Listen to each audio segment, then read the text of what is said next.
السلام علیکم ویورز، پاک ناولز کی طرف سے آپ سب کو بہت بہت عید مبارک۔ آج کا جو ہمارا ناول ہے وہ عید اسپیشل ہے، جس کا نام ہے پیام عید باد صبا لائی بائی افشاں فریدی۔ دنیا میں بے حسی کے جراثیم بہت تیزی سے پھیل رہے ہیں، اور افسوس کی بات یہ ہے کہ اب اس بیماری کے خلاف مدافعت پیدا کرنے کے لیے اب تک کوئی ویکسین دریافت نہیں کی گئی۔ جانے ہمارا کیا ہوگا؟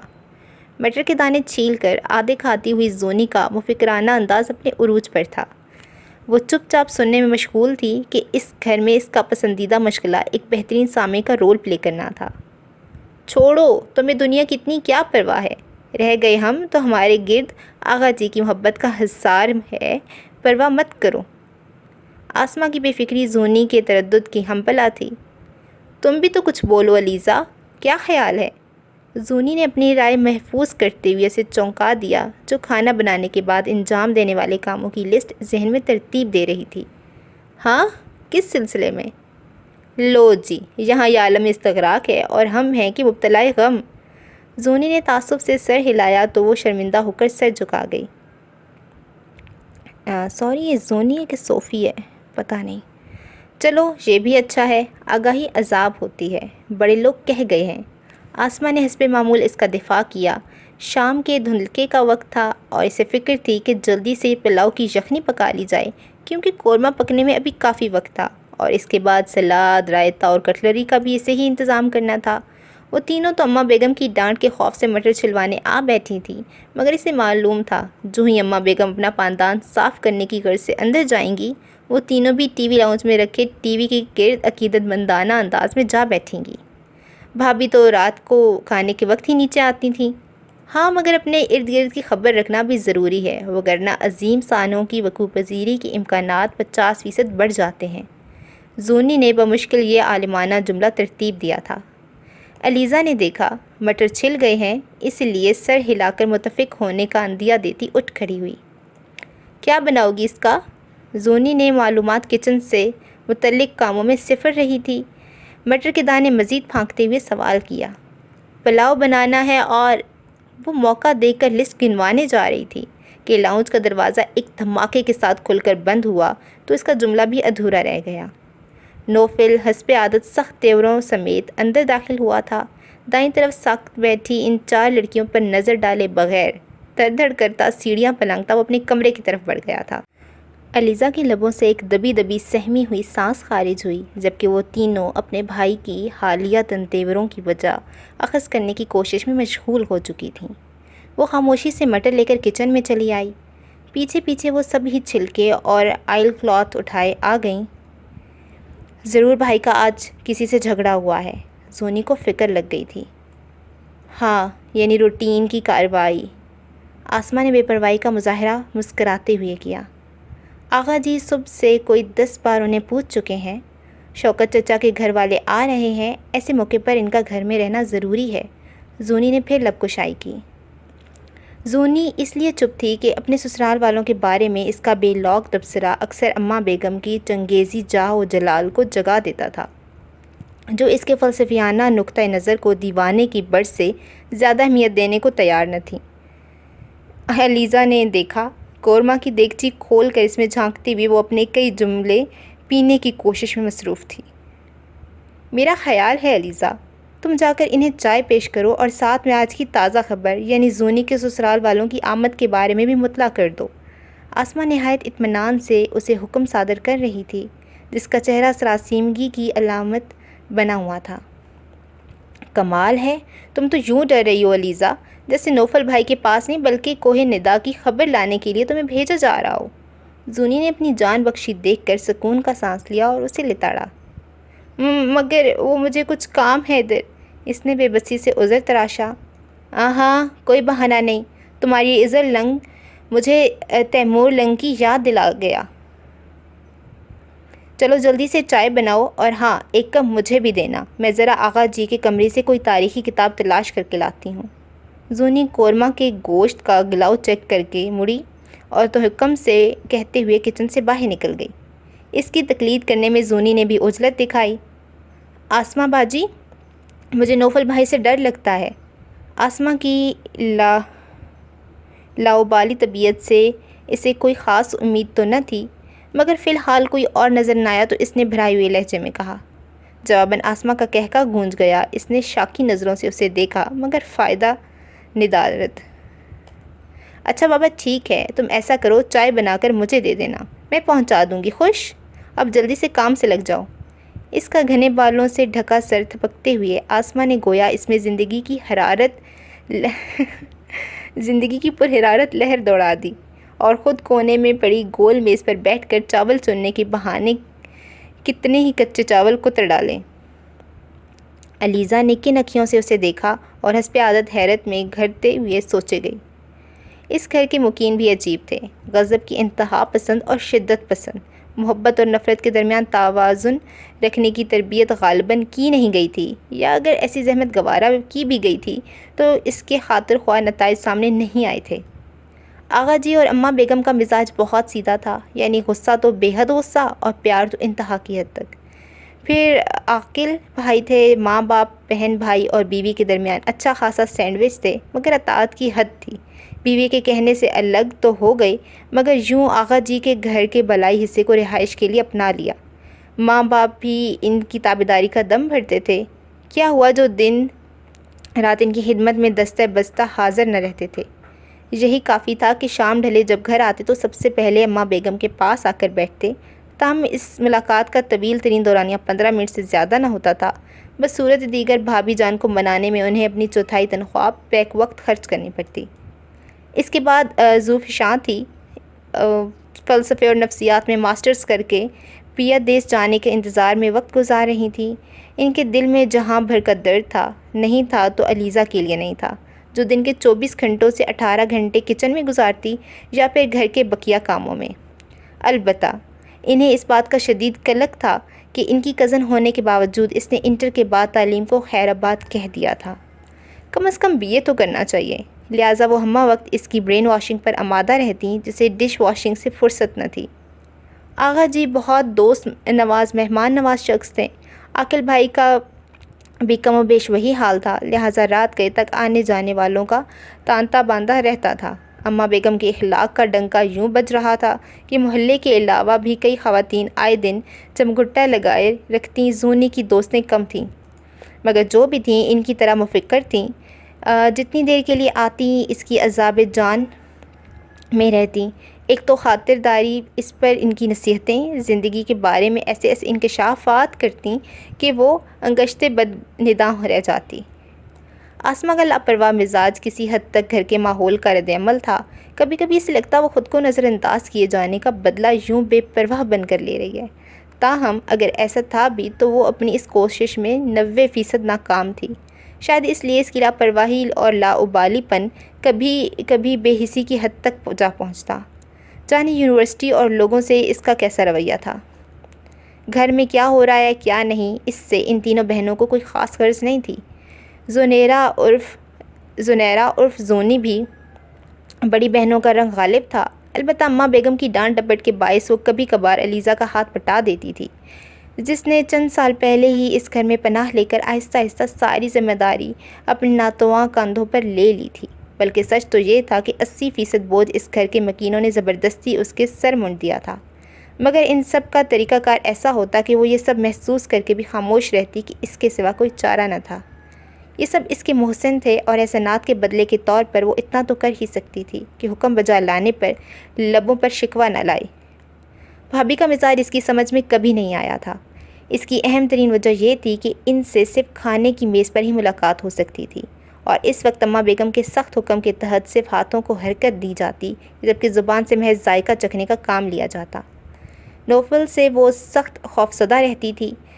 بقیہ گھر والوں کی نسبت اس کا مزاج بہت ترش تھا۔ بقول آسمہ کے کسی آتش گیر مادے سے خمیر اٹھایا گیا تھا۔ اس کا جب بھی ہمہ وقت ناک پر غصہ دھرا رہتا۔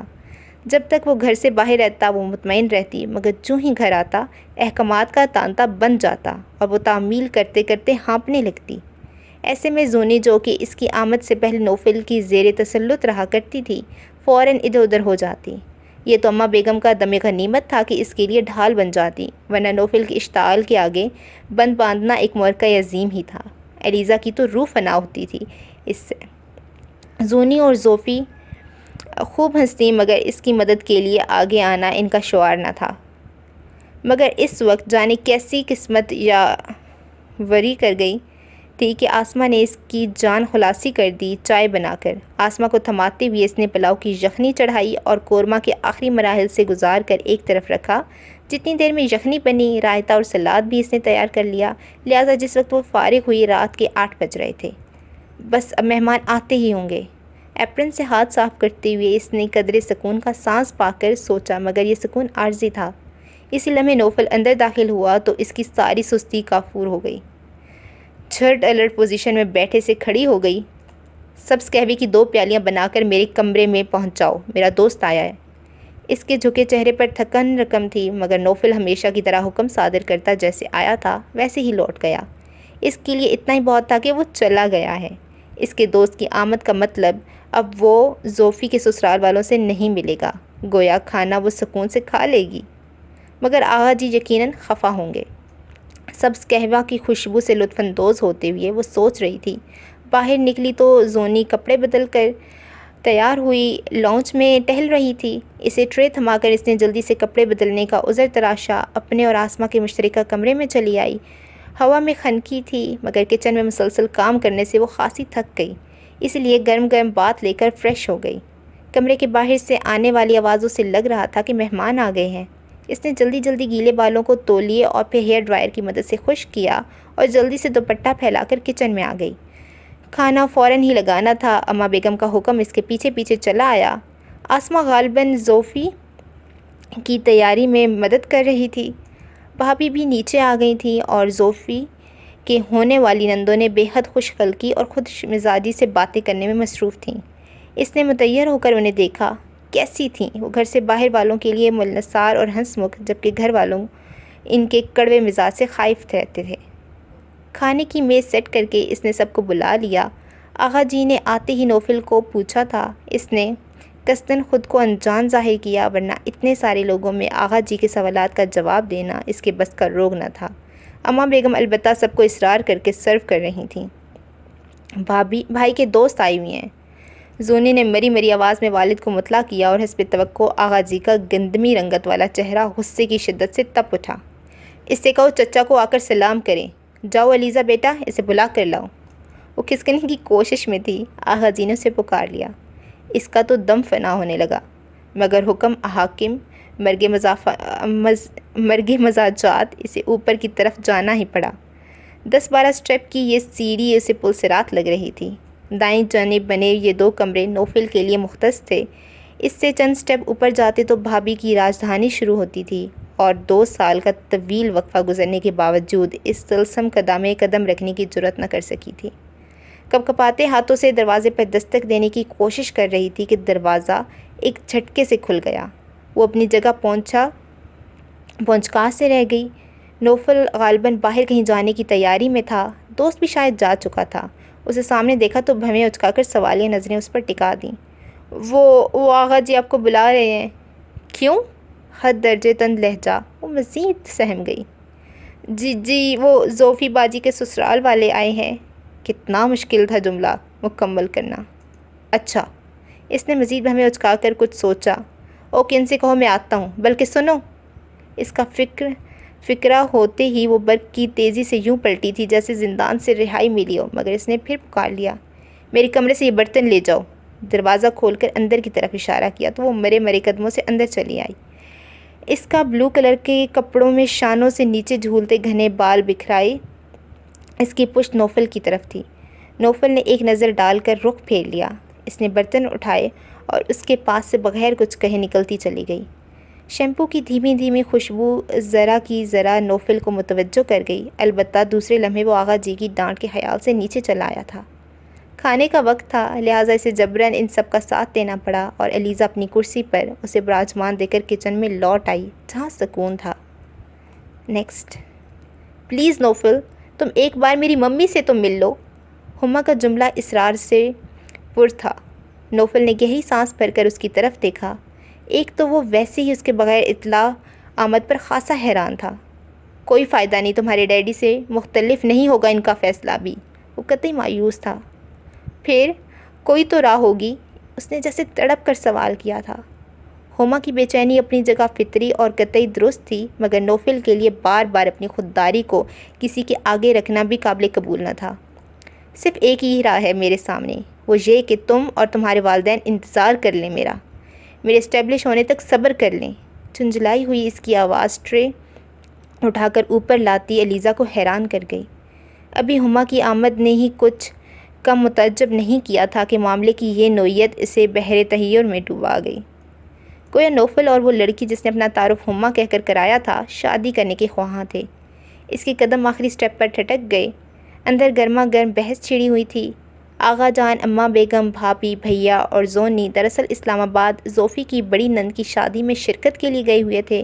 سسرال کا معاملہ تھا، اس لیے جانا ضروری تھا۔ زوفی کے لیے اس کے منگیتر نے بھی کافی اصرار کیا، مگر آغا جی قدرے قدامت پسند تھے، لہٰذا ان کا اصرار آغا جی کے انکار کے آگے دم توڑ گیا۔ اماں بیگم تو علیزہ کو بھی ساتھ لے جانا چاہ رہی تھیں، مگر اس بار بھی آسمہ نے یہ کہہ کر کہ میں امتحانوں میں مصروف ہوں، گھر کون دیکھے گا، کام کون کرے گا، اس کی جان بخشی کرا دی کہ جس کے پیر تو جیسے گھر کی دہلیز سے بند گئے تھے۔ زوفی اس وقت فون پر اپنے کسی دوست سے باتیں کر رہی تھی۔ بیل بجنے کی آواز پر علیزہ نے ہی دروازہ کھولا تھا۔ خوبصورت لباس اور دل فریب چہرے والی ہما کو دیکھ کر وہ خاصی حیران ہوئی، اور یہ حیرانی اس وقت پریشانی میں تبدیل ہو گئی جب اس نے کہا، میں ہما ہوں، نوفل ہیں گھر پر؟ تعارف کرانے کی رسم العجلت ادا کرتے ہوئے اس نے جس بے چینی سے نوفل کا پوچھا تھا، اسے حیرت کا جھٹکا لگا، مگر یہ اندازہ نہ تھا کہ دونوں طرف برابر کی آگ لگی ہوئی ہے۔ دیکھو نوفل، پلیز میری بات سمجھنے کی کوشش کرو۔ ممی ڈیڈی کو تمہارے اسٹیبلش ہونے کا انتظار کی، بلکہ تمہیں بھی اپنے قیمتی سال یوں جدوجہد کر کے برباد کرنے کی کوئی ضرورت نہیں۔ یک بیک ہما کا لہجہ کافی حلاوت سے گند گیا۔ نوفل کی بھویں تن گئیں۔ یعنی؟ ٹرائی ٹو انڈرسٹینڈ نوفل، تم ہر بات کو نیگیٹو سائڈ پر کیوں لے جاتے ہو؟ میں اپنے والدین کی اکلوتی اولاد ہوں، جو کچھ ان کا ہے وہ سب میرا ہی تو ہے، اور میرے توسط سے میرے لائف پارٹنر کا بھی اس کا برابر کا حقدار ہوگا۔ تمہارے توسط سے؟ اس نے ایک ایک لفظ گویا چبایا۔ اس کا مطلب تو یہ ہے کہ میں تمہاری خاطر اپنی انا قربان کر دوں، محبت کے نام پر خودداری بیچ ڈالوں؟ اپنی بہت افسوس ہے ہما تمہارے لبوں سے یہ الفاظ سن کر کہ تم جسے دعویٰ ہے کہ وہ نوفل افندی کو جانتی ہے۔ یہ سب کہنے سے پہلے تمہیں سوچنا تھا کہ نوفل اپنے پندار کو لگنے والی کوئی ٹھیس برداشت نہیں کر سکتا۔ خدا کے لیے نوفل، میری پوری بات تو سنو۔ ممی ڈیڈی تمہیں ڈیگریڈ کرنے کے لیے نہیں، بلکہ میری تمہاری زندگی کو پرسکون بنانے کے لیے ایسا کہہ رہے ہیں۔ فائدہ ہے اس میں ہم دونوں کا، آخر تم سمجھتے کیوں نہیں؟ ہما کے نرم لہجے میں بھی قدرے ضد اور خودسری تھی، وہی اپنی بات منوا لینے کی چاہ جو کہ خود نوفل کی ذات میں بھی بلکہ خون میں شامل تھی، ہما کے ضدی پن کا ثبوت تھا۔ سب سمجھتا ہوں میں، تمہارے والدین مجھے گھر داماد بنا کر دراصل مجھے اپنے ماتحت بنانا چاہتے ہیں۔ میں رشتوں کو دولت سے نتھی کرنے کا عادی نہیں، اور نہ ہی تم سے شادی کرنے کا۔ فیصلہ کرتے میں نے ایسا کچھ سوچا تھا۔ یاد کرو، میں نے تمہیں پہلے ہی یہ باور کرا دیا تھا کہ میرے لیے میرا پروفیشن ایک جنون ہے، آگے بڑھنے کی لگن ہے مجھ میں، مجھے کسی کو خصوصاً تمہیں سیڑھی بنانے کی ضرورت نہیں۔ اس کی بات کاٹ کر اس نے دو ٹوک لہجے میں فیصلہ سنا ڈالا۔ باہر علیزہ اس صورتحال پر ساکت کھڑی تھی، اندر جائے یا نہیں اسی تذبذب نے قدم روک رکھے تھے۔ نوفل کے غصے سے تو وہ ویسے ہی ڈرتی تھی، اس وقت تو اور بھی اس کا انداز جدا تھا، پھر معاملے کی نوعیت بھی گھمبیر تھی۔ ایک تو میں تمہاری اس قدامت پسند سوچ سے سخت پریشان ہوں، پتہ نہیں تم ہر معاملے کو اپنی انا کا مسئلہ کیوں بنا لیتے ہو۔ محبت میں انا رکھی جائے تو مسائل حل ہونے کی بجائے الجھتے ہیں۔ نوفی، پلیز میری خاطر کمپرومائز کرنے کی کوشش کرو۔ کچھ جھنجھلاہٹ اور کچھ بے بسی نے ہما کے لہجے کو کھردرا بنا دیا تھا۔ اور اگر یہی درخواست میں تم سے کروں، تم کیوں نہیں میری خاطر اپنے والدین کے سامنے اسٹینڈ لیتی؟ آخر کیا جلدی ہے انہیں تمہاری شادی کی؟ اس کے کاٹدار لہجے پر تو ہما کی تیوریاں چڑھ گئیں۔ ہما بذات خود ایک خودسر لڑکی تھی، یہ تو محبت کے جذبے نے اسے اس قدر نرم اور حلیم الطبع بنا دیا تھا، ورنہ وہ پلٹ کر دیکھنے والوں میں سے نہیں تھی۔ نوفل کی انا پرستی اور خودی کا غم اسے اکثر چبھتا مگر وہ نظر انداز کر جاتی، مگر آج کل جس دوراہے پر وہ دونوں آ کھڑے ہوئے تھے وہاں کسی نہ کسی ایک کو تو سر جھکانا تھا، اور یہ دونوں فریقین کو ہی قبول نہ تھا۔ What do you mean نوفل؟ تمہارے خیال میں وہ میرا بوجھ اتار پھینکنا چاہتے ہیں؟ کوئی نقص ہے مجھ میں، یا تم میرے کردار پر شک کر رہے ہو؟ فرتش تال اور غصے سے ہما کا لہجہ خوفناک حد تک درست ہو گیا تھا۔ نوفل نے اس مارے غیظ کانپتا دیکھتا تو اٹھ کھڑا ہوا۔ اب تم بات کو نیگیٹو سائڈ پر لے جا رہی ہو ہما، میرا مطلب ہرگز وہ نہیں تھا جو تم نے سمجھا ہے۔ اس کے انداز پر وہ بمشکل خود کو دھیما رکھ سکا۔ یوں بھی وہ نہیں چاہتا تھا کہ ان کے مابین جو جھگڑا ہو رہا ہے اس کی آواز نیچے جائے۔ آغا جان کے نہ ہونے سے تو پھر کچھ مطمئن تھا وہ، ورنہ ہما کا یوں اس کا گھر دناتے چلے آنا اسے سخت ناگوار گزرا تھا۔ تو پھر کیا مطلب تھا تمہارا نوفل افندی؟ صاف صاف کہو، تم مجھ سے دامن چھڑانے کے لیے ایسا کر رہے ہو۔ ہما کا ضبط اب قطعی جواب دے چکا تھا۔ اتنا برداشت کرنے کی اسے کبھی عادت نہیں رہی تھی۔ آواز اتنی بلند تھی کہ نوفل کی پیشانی پر شکنیں پڑ گئیں۔ ہما میری بات سنو۔ سٹاپ اٹ نوفل، نہیں سننی مجھے تمہاری کوئی فضول بکواس۔ تمہارے بودے جواز تمہارے گھٹیا پن پر پردہ نہیں ڈال سکتے۔ تم در حقیقت ایک فلرٹ شخص ہو۔ تم نے سمجھا تھا میرے ممی ڈیڈی انکار کر دیں گے اور یوں تم اپنی جان چھڑا لو گے مجھ سے، مگر اب جب کہ وہ راضی ہو گئے ہیں تو تم اس نام نہاد خودداری کا ڈرامہ شروع کر دیا ہے۔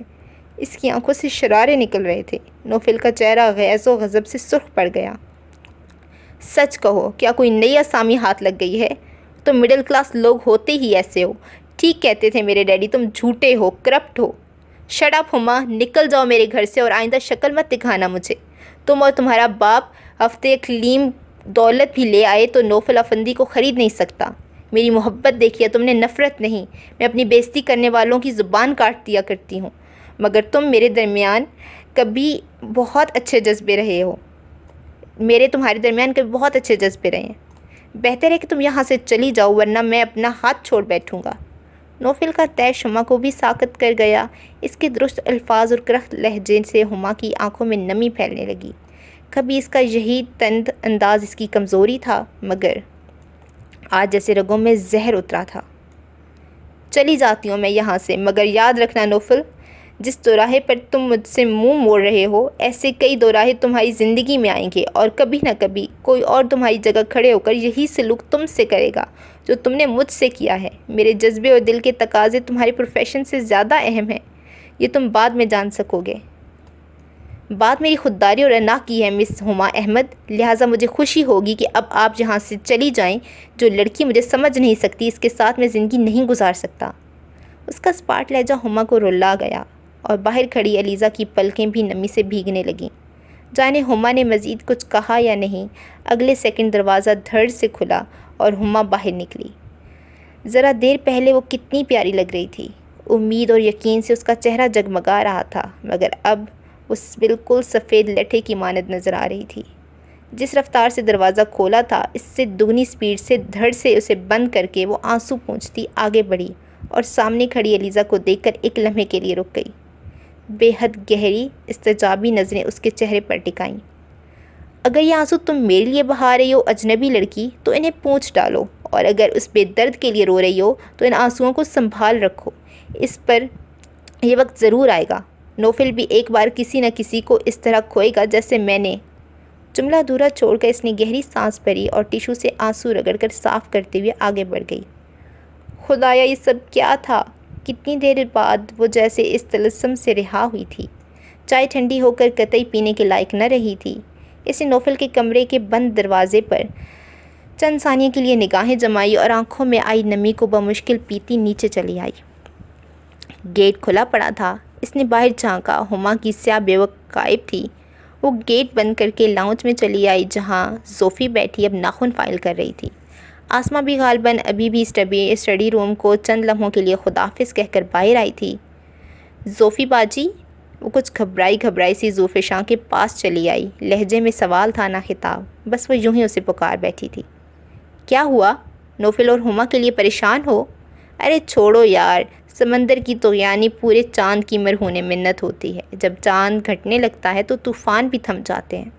آسماں کی بے پرواہ لہجے میں جانے کیوں تھکن تھی۔ وہ ان کی معلومات پر بے تحاشا حیران ہو گئی۔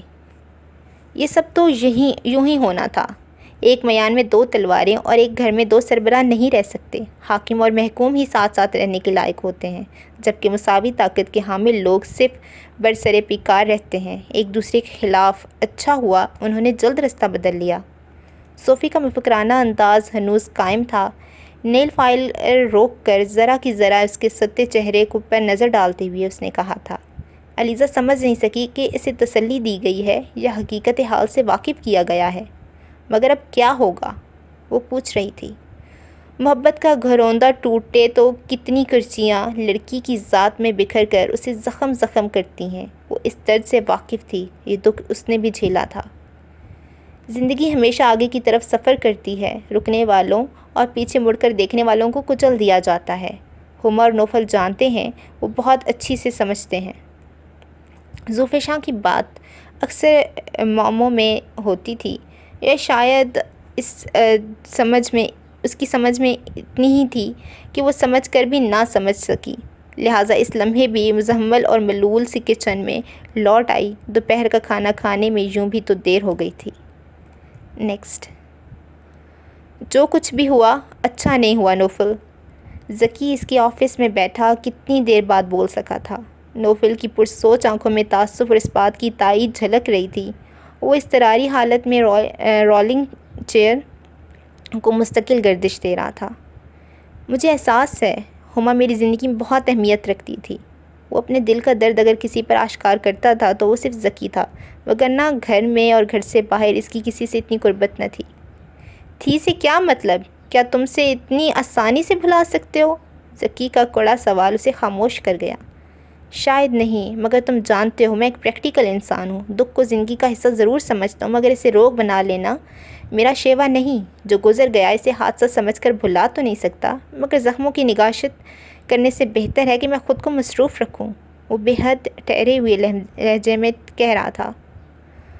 اور خود کو مصروف رکھنے کے لیے تم دن رات اپنی صحت کی پرواہ نہ کرتے ہوئے یوں جان چلاؤ گے؟ ذکی کا غصیلا اپنائیت بھرا لہجہ اسے پھیکی سی مسکراہٹ سجانے پر مجبور کر گیا۔ اس کا اشارہ اس کی رات گئے تک آفس میں بیٹھے رہنے پر تھا۔ یہ ڈور ٹائرنگ ایجنسی اس نے اپنی محنت سے اسٹیبلش کی تھی، اور اس کا یہ پروفیشن آغا جی کو سخت ناگوار گزرا تھا۔ در حقیقت یہیں سے اس کی اور آغا جی کے درمیان اختلافات کی ابتدا ہوئی تھی۔ وہ NCA کا طالب علم تھا، آغا جی اس کی تعلیم کے بھی خلاف تھے۔ ان کی خواہش تھی کہ وہ CSS کا امتحان دے، مگر نوفل کی کھردری شخصیت کے پیچھے ایک تخلیقی فنکار چھپا ہوا تھا، لہٰذا آغا جی کی سختی کے باوجود اس نے NCA سے مکمل تعلیم حاصل کی اور پھر ذاتی بجٹ پر یہ ایجنسی کھولی، جس کا مشورہ اس کی کسی دوست نے اس سے دیا تھا۔ بظاہر آرٹ کا اس سے ڈائریکٹ کوئی تعلق نہ تھا، مگر اس میں ایک طرح کی کریٹیوٹی تھی۔ ہما کی ناراضگی کے سبب اس کے ڈیڈی کی تمام پروڈکٹس کا اکاؤنٹ اس سے چھن گیا تھا، مگر اسے غم نہ ہوا۔ جب ہما نے اسے نہ سمجھ سکی تو پھر اس کے ڈیڈی سے بھی اسے کوئی شکوہ نہ تھا۔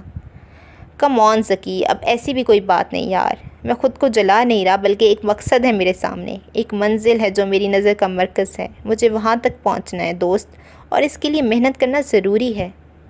یکدم فائل کے بکھرے پیپر سمیٹ کر اس نے خود کو مصروف ظاہر کرتے ہوئے سرسری انداز اپنایا، اور جب نظر اٹھائی تو ذکی کی سنجیدہ نگاہیں خود پر مرتکز دیکھ کر مسکرا دیا۔ اوفو بھائی، اب اتنے سنجیدہ بھی نہ ہو، ایمان سے خوف آ رہا ہے مجھے تم سے۔ ذکی گہری سانس بھر کر رہ گیا۔ ذکی کے اصرار پر رات کا کھانا باہر کھا کر جب وہ کافی دیر سے گھر لوٹا تو حسب معمول علیزہ نے ہی گیٹ کھولا تھا۔ وہ اپنی بائک کھڑی کر کے جب تک اوپر آیا وہ کھانا گرم کر کے لے آئی تھی۔ اوف، اس قدر چستی! کھانے کی ٹرے اٹھائے سے اندر آنے کا منتظر دیکھ کر وہ کچھ جھنجھلا سا گیا۔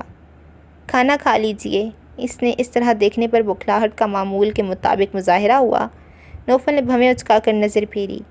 علیزہ کا اس سے گریز برتنا، اس سے کترانا اور ڈرنا اس کے علم میں تھا، مگر کیا کرتا؟ اس کا مزاج اور ظاہری شخصیت تھی ہی اس قدر رعبدار کہ اس جیسی دبو لڑکی کا یہ حال ہونا فطری تھا۔ خود اس کی اپنی بہنیں اس سے کیسی دور دور رہتی تھیں۔ کھانا لانے سے پہلے مجھ سے پوچھ تو لیا ہوتا، میں باہر سے کھا کر آیا ہوں۔ تولیہ سٹینڈ پر پھینکتے ہوئے اس نے قدرے نرمی سے کہا۔ واقعی؟ جانا اس کے سوالیہ لہجے میں بے یقینی تھی یا حیرت، نوفل سمجھ نہیں سکا۔ مطلب؟ اس کی بھویں تن گئیں اس انداز پر۔ میرا مطلب ہے کہ اپنی بے اختیاری اس خاصی مہنگی پڑی، لہٰذا اگر گڑبڑا کر چپ ہو گئی۔ نوفل کی سخت نظریں اس پر ٹکی تھیں، لہٰذا اس نے ٹرے اٹھا کر باہر نکلنے میں دیر نہیں لگائی، البتہ اس جان بخشی کے باوجود اس کی سانسیں کتنی ہی دیر درست نہ ہو سکیں۔ ہما والے واقعے کے بعد وہ نوفل کے کھانے کے معمولات بہت تبدیل ہو گئے تھے۔ وہ جو کہ گھر میں آتے ہی کھانے اور چائے کی آواز لگایا کرتا تھا، اب ٹرے سامنے لا کر رکھنے پر بھی 2 لقمے بمشکل لیتا۔ سونے اور جاگنے کے اوقات بھی تبدیل ہو گئے تھے۔ صبح اسے جگانے کے لیے اماں بیگم کو کم از کم 4 سے 5 بار آ کر اسے جھنجھوڑنا پڑتا تھا، مگر اب اکثر وہ خود ہی جاگا ہوا ملتا۔ جانے وہ سحر خیزی کا عادی ہو گیا تھا یا شب بیداری کا، وہ سمجھ نہیں سکی۔ ذو فشاں اور آسماں اس کے ساتھ گزرے ہوئے سانحے اور اس کی شدت سے واقف ہونے کے باوجود حسب سابق بے فکری سے اپنے اپنے مشاغل میں مصروف تھیں۔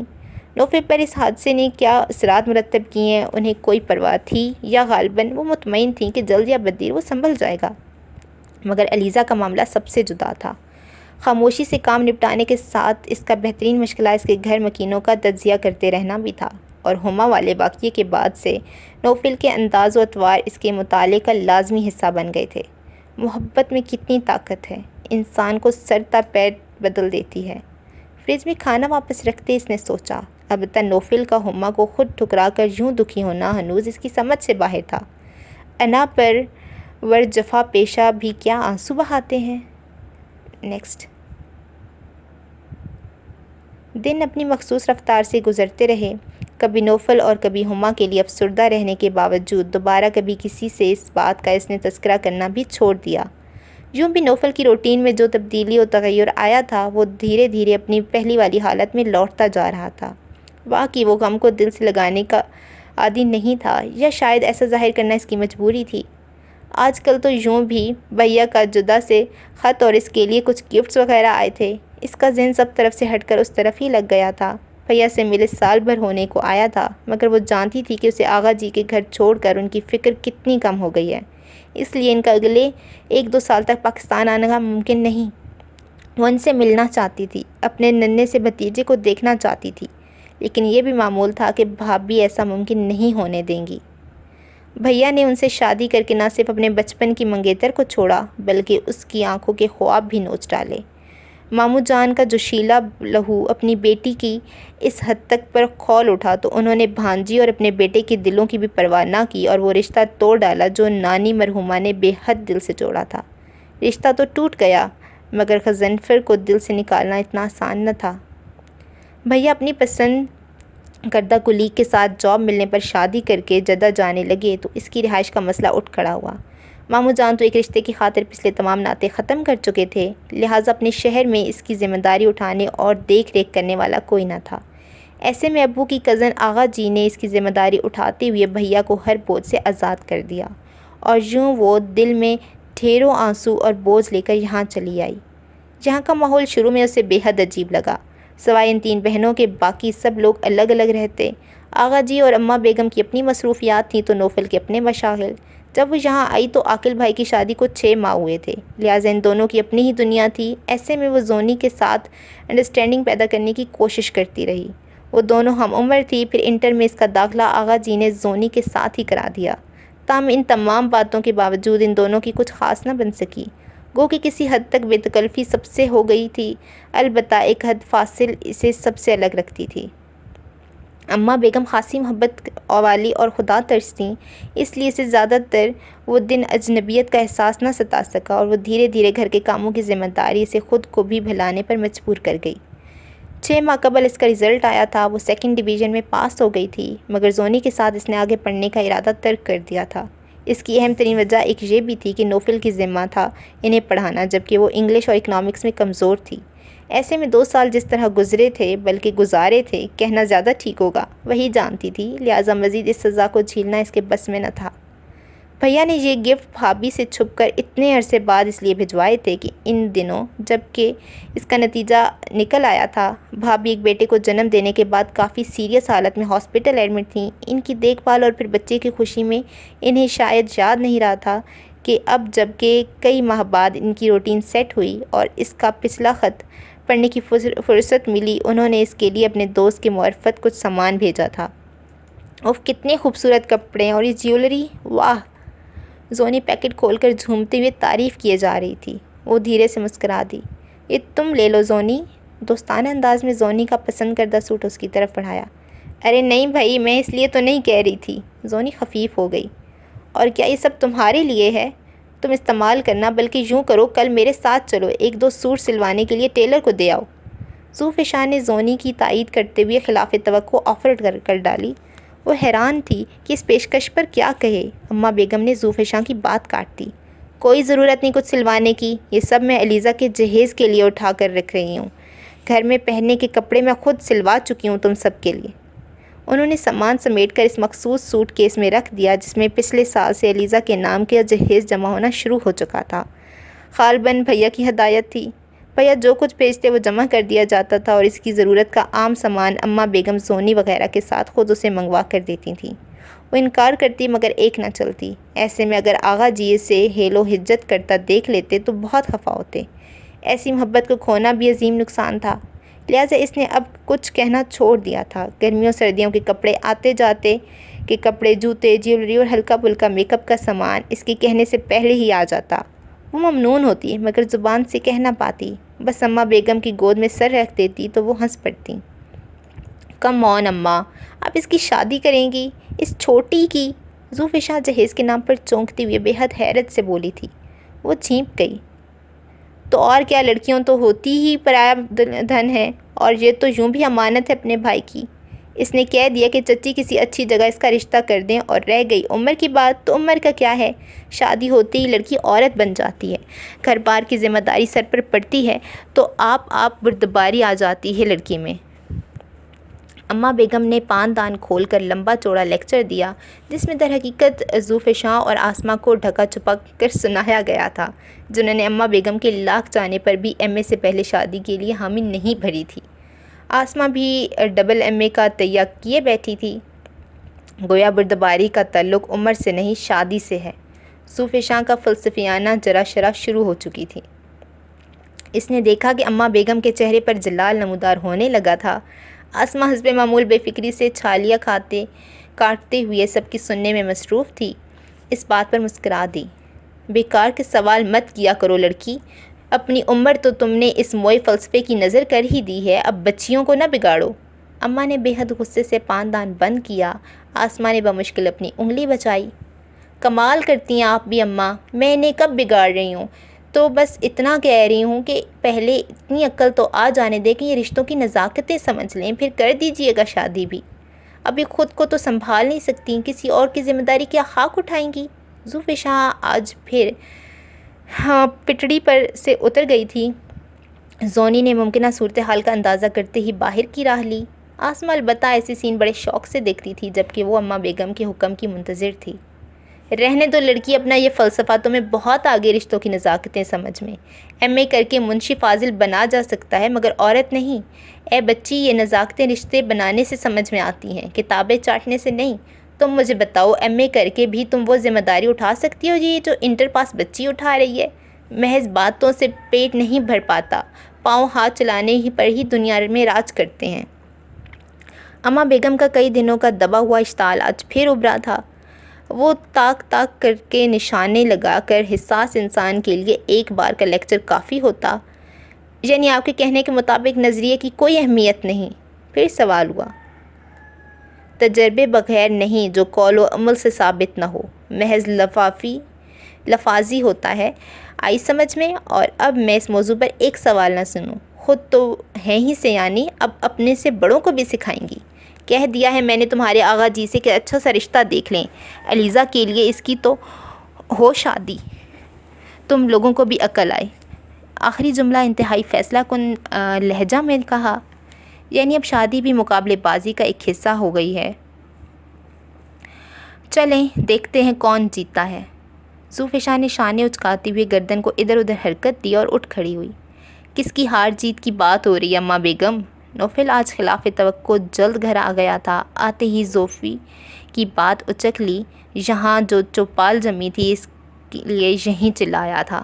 دماغ خراب ہو گیا تمہاری بہن کا، ان کی باتیں دیوانوں کی بر سے کم نہیں۔ میں علیزہ کی شادی کی بات کر رہی تھی، یہ اپنا فلسفہ لے بیٹھی۔ اماں بیگم بیزاری سے گویا ہوئی تھیں۔ اف نوفل کی موجودگی میں یہ موضوع، وہ بارے حیا سے سر نہ اٹھا پا رہی تھی۔ علیزہ کی شادی؟ نوفل کو بھی غالباً جھٹکا لگا تھا۔ اس کی طرف دیکھا تو سر جھکائے اس کی نظروں سے بچنے کی کوشش کر رہی تھی۔ کوئی رشتہ دیکھا ہے آپ نے؟ جلد ہی لہجے پر قابو پا کر اماں بیگم کی طرف دیکھا تو وہ وہاں سے اٹھ کھڑی ہوئی۔ تمہارے آغا جی نے سوچ لیا کہ اس کا رشتہ کہاں پکا کرنا ہے۔ اماں بیگم کو سٹال مٹول کرنے کی صحیح کر رہی تھیں۔ ان تینوں کو یکدم خدبد لگ گئی۔ مگر کس سے؟ آسمہ اور ذوالفشاں بھی نوفل کے استفسار پر سراپا سوال بنی پاس آ گئیں۔ اماں بیگم انہیں دیکھ کر کچھ سٹپٹا سی گئیں۔ ارے بھائی تم لوگوں کو کیا کھوج لگ گئی ہے؟ وہ ہماری کزن ہے اماں، آسمہ نے وجہ بتائی۔ جلد پتہ چل جائے گا بیٹا، لڑکا دیکھا بھالا ہے اور گھر کا ہے، اچھا کھاتا کماتا ہے اور شریف ہے، اور کیا چاہیے؟ انہوں نے سرسری سا بتایا۔ گھر کا ہے؟ آسمہ نے یہ جملہ پکڑ لیا۔ کس کے گھر کا ہے؟ کہیں ہمارے گھر کا تو نہیں ہے؟ ذوالفشاں نے جلدی سے نتیجہ خز نکالا۔ قدر شوخی سے نوفل کو دیکھا تو یکدم جھلا کر اٹھا تھا۔ کیا فضول بکواس ہے یہ؟ اماں سن لیں، میں ابھی شادی نہیں کرنا چاہتا۔ اگر آغا جی ایسا کچھ سوچ رہے ہیں تو انہیں منع کر دیں۔ یوں بھی ایسی دبو اور کنویں کی مینڈک بنی لڑکیاں سخت ناپسند ہیں مجھے۔ جب شادی کرنی ہوگی آپ کو بتا دوں گا کہ کس سے کرنی ہے، یہ فیصلہ بھی میرا ہوگا۔ البتہ علیزہ کی شادی کے لیے آپ جتنا کہیں گی میں خرچ کرنے کو تیار ہوں۔ متحیر بنی بیٹھی تینوں خواتین کو بولنے کا موقع دیے بغیر وہ اپنا فیصلہ سناتا چلا گیا۔ بہت خوب بیٹا، اپنے سارے فیصلے خود ہی کرنے ہیں تو ہم پر یہ احسان نہ کرو۔ جس بچی کی ذمہ داری ہم نے اپنے کندھوں پر لیا اسے اٹھانے کی سکت ہے ہم میں، تمہارے سہارے کی ضرورت نہیں۔ یوں بھی سہارا دینا ہے یا نہیں یہ فیصلہ بھی تمہارا ہوگا، تو پھر بھلا تمہاری طرف دیکھیں ہی کیوں؟ اپنے پیسے کا احسان اپنے تک رکھو، یہی بہت ہے ہمارے لیے۔ وہ بچی جسے تم کنویں کا مینڈک کہتے ہو، ایسی لڑکیاں گھر بساتی ہیں۔ تمہیں محفل اور گھر کے چراغ کا بھلا کیا مقابلہ؟ خدا تمہارا نگہبان ہو۔ تمہارے آغا جی ٹھیک ہی کہتے ہیں کہ تم اس کے لائق نہیں۔ میں ہی بے وقوف تھی کہ اپنے بیٹے کے سر پر صحرا سجانے کا ارمان کر بیٹھی، یہ نہ سوچا کہ اس کے فیصلے کرنے کا اختیار بھلا ہمیں کہاں۔ اچھا ہی ہوا کہ انہوں نے کہیں باہر ہی رشتہ دیکھا ہے اس کے لیے، تم واقعی اس کے لائق نہیں۔ ان کے لہجے میں دکھ تھا۔ نوفل کا اکھڑا کھردرا انداز اور فیصلہ کن لہجہ اماں بیگم کے دل میں ترازو ہو گیا تھا۔ جب دکھے دل سے سنانے پر آئیں تو سناتی چلی گئیں۔ نوفل اپنے لفظوں پر نادم سا ہو گیا۔ اس پر مستزادیہ خبر بھی کہ آغا جی نے کہیں اور رشتہ پکا کرنے کا سوچ رکھا ہے اسے مزید شرمندہ کر گیا۔ ذوالفشاں کا جملہ سن کر وہ بھڑک اٹھا تھا مگر ندامت سے پیشانی ارک تھی۔ I'm sorry اماں بیگم، I'm sorry، میرا مقصد آپ کو ہرٹ کرنا ہرگز نہ تھا، پلیز خفا مت ہوں۔ وہ بے اختیار ان کے پاس آ بیٹھا اور مضبوط بازو ان کے گرد حمائل کر دیا۔ آسمہ اور ذوالفشاں جیسے کسی طلسم کے زیر اثر چپ چاپ بیٹھی تھیں۔ بات ہوئی بھی اور ختم بھی ہو گئی، اب تو معافی تلافی چل رہی تھی۔ وہ لاکھ خود سر سہی مگر اماں بیگم کو دکھی دیکھنے کا تو وہ سوچ نہیں سکتا تھا۔ آغا جی کی مطلق العنانی کے سامنے ہمیشہ ہی وہ اس کی ڈھال بنتی رہتی تھیں۔ فطری طور پر وہ ان سے بہت قریب تھا۔ مجھے خفا ہو کر کیا کرنا بیٹا، مگر زندگی کو پرکھو اور سمجھو، کسی دھن میں بھٹکے رہو میرے بچے۔ رشتوں اور محبتوں سے زیادہ کوئی چیز اہم نہیں۔ زندگی اسی کا نام ہے جو چیز آنکھ کو بھائی ضروری نہیں کہ دل کا سکھ چین بھی اسی سے بندھا ہوگا۔ چمکتی چیزوں پر دم دینے والے خالی ہاتھ رہ جاتے ہیں، سمجھے؟ اس کی شرمندگی پر ممتا کا جذبہ بیک ساتھ اسے معاف کر گیا تھا۔ بہت محبت اور نرمی سے وہ اسے سمجھا رہی تھی۔ آسمہ اور زوفی قدرے قائل نظر آ رہی تھیں۔ وہ اس وقت اماں بیگم کی خفگی اور دل آزاری کے باعث خاموش ہو رہا، ورنہ ضیاء و بید ولید کا نام اس کے لبوں پر مچلنے کو بے چین تھا، مگر فی الحال وہ ان سے کچھ کہہ نہیں سکتا تھا۔ فی الوقت تو شادی کا کوئی ارادہ بھی نہیں تھا، البتہ یہ طے تھا کہ جب بھی اس کے پاؤں جمے وہ ذہبیہ کے سامنے دست سوال ضرور دراز کرے گا۔ نانا کرتے بھی ذوالفشاں کی تاریخ طے ہو گئی۔ آغا جی اب مزید اسے چھوٹ دینے کو تیار نہ تھے، جو کہ ابھی تک اپنے منگیتر کو پرکھنے کی کوشش میں لگی ہوئی تھی، اور ہنوز کوئی نتیجہ نہیں نکل سکا کہ آغا جی نے تاریخ دے دی۔ شادی سے پہلے دونوں فریقین ایک دوسرے کو سمجھ لیں تبھی شادی کامیاب ہو سکتی ہے، یہ ذوالفشاں کا فلسفہ تھا۔ اور پھر شادی کے بعد کیا کریں؟ دیواروں سے سر پھوڑیں؟ ارے لڑکی، ہم نے تو شادی کے بعد ہی تمہارے آغا جی کو دیکھا، تو کیا ہماری ذہنی ہم آہنگی نہیں ہوئی؟ اماں بیگم اپنے ذریعے پر جمی ہوئی تھیں۔ یہ تو آپ کی خوش قسمتی ہے اماں، ذوالفشاں کے پاس نقطوں کی کمی نہ تھی۔ انشاءاللہ تمہاری قسمت بھی اچھی ہوگی بیٹا۔ خوش آئند خیالات کے ساتھ مستقبل کا استقبال کرو، بیکار کے گمان منزل سے بھٹکا دیتے ہیں بندے کو۔ زوفی کے بالوں میں نرمی سے انگلیاں پھیرتی ہوئی انہوں نے جس محبت سے کہا، زوفشاں کے لیے خاموش ہو جانے کے علاوہ چارہ نہ رہا۔ شادی کے بعد شروع دنوں میں ایک دوسرے کو سمجھنے کی کوشش کرنے میں بہت خاصا وقت اچھا گزر جاتا ہے، بلکہ ویسے ہی جیسے کوئی نئی کتاب پڑھتے ہوئے لطف محسوس ہوتا ہے۔ پہلے سے پڑھی کتابوں میں کوئی مزہ نہیں ہوتا بیٹا، اور مرد کے لیے عورت بھی کتاب کی مانند ہوتی ہے، اگر پہلے سے پڑھ لے تو ادھر ادھر ڈال کر بھول جاتا ہے، آئی سمجھ؟ اس کی خاموشی انہیں قائل ہونے کی دلیل لگی۔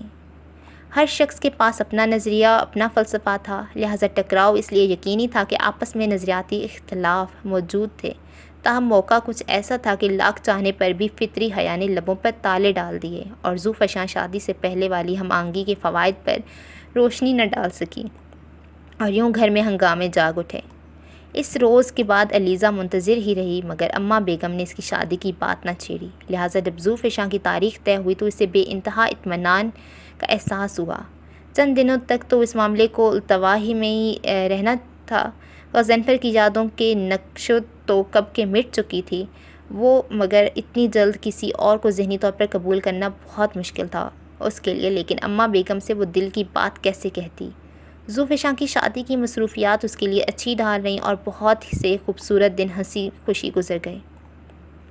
نیکسٹ، اپنی مرضی سے کہاں اپنے ہم سفر کی ہم ہیں، رخ ہواؤں کا جدر ہے ادھر کے ہم ہیں، چلتے رہتے ہیں چلنا ہے مسافر کا نصیب، سوچتے رہتے ہیں کس راہ گزر کے ہم ہیں۔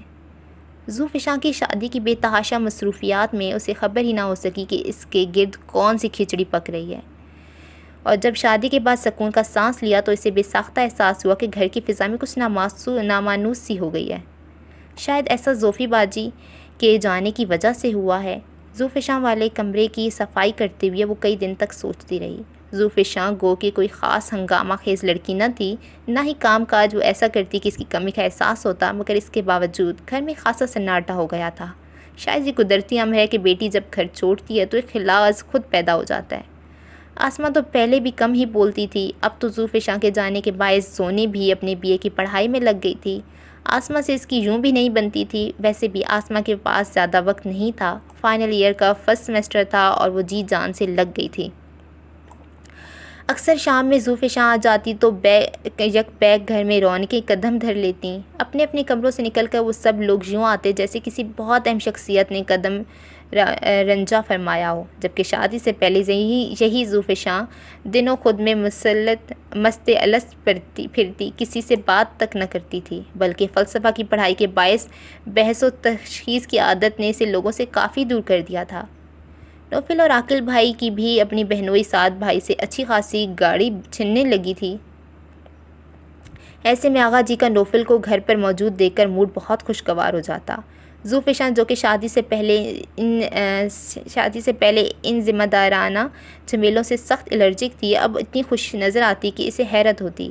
اماں بیگم خوشی سے پھولے نہ سماتی تھیں، آسماں اور زونی بھی مسرور نظر آتیں، اور ایسے میں وہ تعجب سے سب کو دیکھتی رہتی تھی۔ بھابھی بھی اپنی راجدھانی چھوڑ کر اکثر نیچے آ جاتیں اور پھر سعد کے سامنے ان کی خوش اخلاق قابل دید ہوتی۔ گھر کے بقیہ افراد تو اسے نارمل لگتے، جیسے اس تغیر پر انہیں قطعی اچنبھا نہ ہوا کہ البتہ اسے اپنے چہرے کے تاثرات نارمل کرنے میں شاید صدیاں لگتی تھیں۔ جب بھی نوفل اسے کسی نہ کسی کام سے ادھر ادھر دوڑا دیتا، اس کے چہرے کے تاثرات نوفل کی نظروں سے مخفی نہ رہتے تھے۔ زوفشاں کی کھلی رنگت اور بے ساختہ مسکراہٹ نے جہاں سب کو مطمئن کیا، وہیں اماں بیگم کا سر بھی فخر سے بلند ہو گیا۔ ظاہری طور پر وہ کچھ نہ کہتی تھیں، تاہم اس کی تیور یہی کہتے محسوس ہوتے کہ دیکھا میں نہ کہتی تھی شادی کرو، زوفی خود سدھر جائے گی، اور آغا جی بیوی کی اس بات کی تائید پر دھیرے دھیرے مسکراتے رہتے۔ اس بات کا نتیجہ یہ ہوا کہ آسماں اور زونی کی پڑھائی کے بہانوں کے باعث اماں بیگم کی ساری توجہ اس کی جانب ہو گئی۔ اس نے تو ویسے بھی تعلیم کو خیر آباد کہہ دیا تھا۔ آغا جی نے جانے کون سا رشتہ دیکھ رکھا تھا، اڑتے اڑاتے اس کے کانوں تک بھی یہ خبر پہنچ گئی۔ ایک عجیب سی بے چینی نے اس کا گھیراؤ کر لیا، اور ابھی وہ ٹھیک سے خود کو آمادہ بھی نہ کر سکی تھی کہ چند متین اور معمر خواتین چلی آئیں اسے دیکھنے کے لیے۔ وہ سب ان حضرات کی بہنیں تھیں۔ یہ دیکھ کر ہی اسے حیرت کا جھٹکا لگا۔ چھوٹی بہن اتنی معمر ہے تو ان کی عمر کا کیا حال ہوگا؟ اماں بیگم کے تیور بھی انہیں دیکھ کر تیکھے ہو گئے تھے۔ شوہر پر الگ غصہ آیا کہ انہوں نے خاک معلومات کروائی تھیں۔ سیف علی جن کی بہنیں برد کھوئے کے لیے آئی تھیں، حسب توقع اسے بےحد پسند کر گئیں۔ وہ تو خیر ظاہر ہی تھا، اتنی کم عمر اور پرکشش لڑکی کو کون ٹھکراتا بھلا؟ وہ تو جلد جواب کا مطالبہ کرتی فوراً ہی اپنی طرف سے ہاں کر گئیں۔ البتہ ان کے جانے کے بعد اماں بیگم کے غصے کا گراف اس قدر اوپر رہا کہ کسی کو دم مارنے کی مجال نہ رہی۔ آغا جی جس وقت گھر میں داخل ہوئے وہ ان خواتین کو برا بھلا کہتے ہوئے اسے اپنے طور پر تسلیاں دیے جا رہی تھیں، جو اس وقت سر جھکائے ان کا پان دان کھسکائے چھالیاں کاٹنے میں مصروف تھی۔ وہ دل میں کیا سوچتی ہوگی کہ ان لوگوں نے اس لیے ایسے لوگ دیکھے تھے؟ شرمندگی اور تعصب بھرا خیال اماں بیگم کے ذہن سے نکل ہی نہیں رہا تھا۔ تم پرواہ مت کرنا بیٹا، مجھے کیا معلوم ہوتا کہ ان لڑکے کے لیے نہیں کسی معمر بزرگ کے لیے رشتہ آیا ہے، تو کب کا نکال باہر کرتی انہیں۔ غضب خدا کا، دن دہاڑے یہ ظلم! اماں بیگم کی اپنی بیٹیاں تھیں، کیسے کسی یتیم پر یہ ظلم ہونے دیتی؟ گو کہ یہ کوئی گناہ کی بات نہیں۔ عمروں کے تضاد کے باوجود بے جوڑ شادیوں کا رواج ہمارے معاشرے کا حصہ رہا ہے، مگر 20-22 سال کا یہ جنریشن گیپ تو اماں بیگم کو تو کسی طور پر گوارا نہ تھا۔ انہیں سخت قلق تھا کہ ان لوگوں نے آ کر خواہ مخواہ بچی کا دل خراب کیا، جبکہ دوسری طرف اس کا دل شکرانے ادا کر رہا تھا۔ جانے کیوں وہ ابھی ایسے کسی بھی معاملے میں سنجیدہ نہیں ہو پا رہی تھی۔ دل کی غلام نہیں تھی وہ، مگر اندر کی خواہشوں سے سرتابی کرنا بھی آسان نہ تھا۔ کچی عمر کے خواب جس بے دردی سے توڑے گئے تھے، دوبارہ رشتوں پر اعتماد بحال کرنے میں بھی کچھ عرصہ لگنا تھا۔ غضنفر کس آسانی سے اسے بھلا گیا تھا، کبھی پلٹ کر خبر تک نہ لی، حتیٰ کہ اپنے والد کے فیصلے کے آگے ایک لفظ نہ بولا۔